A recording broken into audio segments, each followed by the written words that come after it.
Hi everyone, this is Jamie Castillo and this is my video response for Unit 5. So I'm going to go over the key questions for the assignment that we have due this week for our philosophy statement. And that way I can give you just like a brief rundown of how I'm writing mine. So why I wanted to be an athletic director or be involved in athletic administration. Pretty much I just found out my passion for this and I graduated from APU a couple years ago and knew that I missed coaching a lot. So I started asking around and found out that there's a position as a head coach for the YMCA swimming. And I was just like, oh, this is just like a little program. No, it's a huge program and it's super exciting. So I got involved, found out that there was a bunch more of responsibilities, and then realized that there's such a thing as an aquatics director. And I got involved a little bit more. I understood how the budget worked, how communication was a huge thing, especially for the Y. And then I got to be a leader for two different coaches. Well, at the time, one coach, but we grew into three. We grew our team so big that we got to hire on a third coach this past season. So it's been great. Just that in general, like knowing that there's much more to coaching, there's much more to sports was super exciting because I coached at the high school level and I was just an assistant coach. I coached, I talked, I personalized with the girls or the boys on the water polo team, and then I left. But now that I'm the head coach, I come in, I fill out forms, I email other coaches, I get in touch with other people from the Y League, and I distribute that information to all the parents and to my coaches, and then to my boss, who is my aquatics director. So I do know I want to level up in this position, and I absolutely love it. Why do you where do I would I administer sport? I definitely want to be an aquatics director. I am huge on swimming and aquatic sports in general, so I do know that this is my forte and this is where I want to stick. The why, obviously you can see it behind me, is something that I have fallen in love for. I love their mission. I like that I get to help kids who don't necessarily have money to be on a swim team. Swimming is expensive. All sports are expensive. So I'm working for a company that I love, a nonprofit, and then I also get to coach a team that I absolutely love as well. And as an aquatics director, I'd be able to touch even more because I can be involved with lifeguards. I could be involved with swim instructors. We also have a small water polo team that comes in on the weekends. So I can be involved in that and get to know a lot more members that way. So that's how I want to administer the sport. How do I lead and the process of leading? So I didn't realize that I really wanted to be a leader or in some type of leadership role until I got this position. And I saw the impact I have on the kids and then the impact I have on my assistant coaches.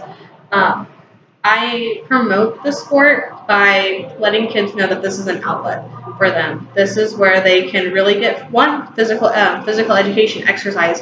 It's a great thing, but two, it's not homework. It's fun. They get to compete. They win ribbons. They win awards. We go to different swim meets. They get to bond with their friends.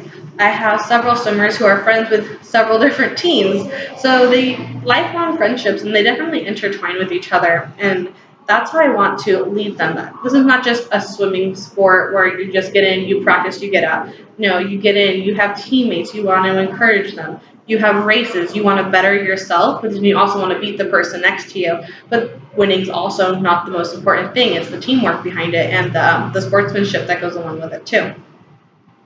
How do you measure your effectiveness, goals, and objectives? So once a month,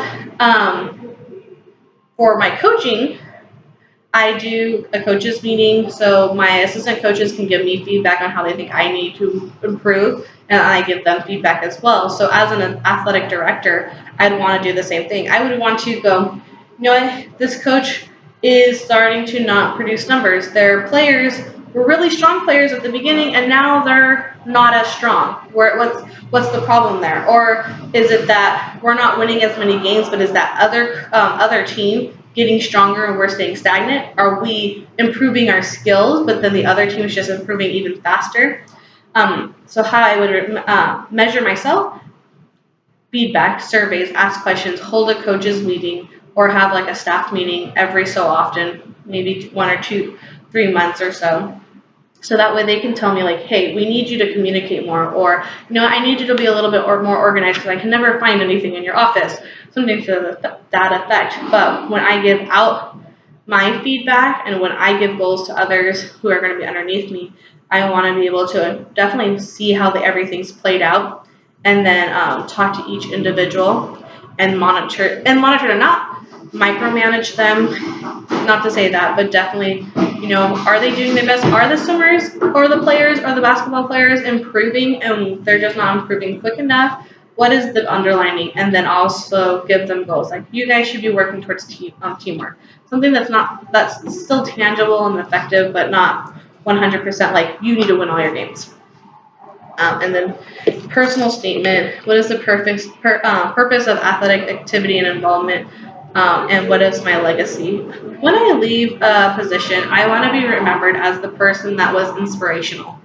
I want to be able to know that my swimmers who swam with me at the beginning when they're only 8 years old, when they got into high school, when they graduate and everybody's just like, what made you get into swimming? And they can be like, Coach Jamie. Coach Jamie got me into swimming. Well, how did she do it? She was just great. She paid attention to me. She wanted me to be better. She saw that I could be better even though I thought I was horrible. I want that type of legacy. I want them to be like, hey, she cared. So that's definitely the legacy I want to leave as a coach, but as an athletic director, I want the coaches and maybe even the athletes too themselves to be like, they took time to get to know me. They took time to get to know my team. She took time to really put emphasis. Maybe we didn't have the funding, but she found a way to get us funding. She promoted ideas to make sure that we were essentially what they would think as like the center of their attention. Like, give everybody equal amount of time to make them feel special and their team feel special. So that is pretty much it, and that's my philosophy statement. I look forward to hearing everyone's feedback, and I hope you have a great weekend. Happy Thanksgiving!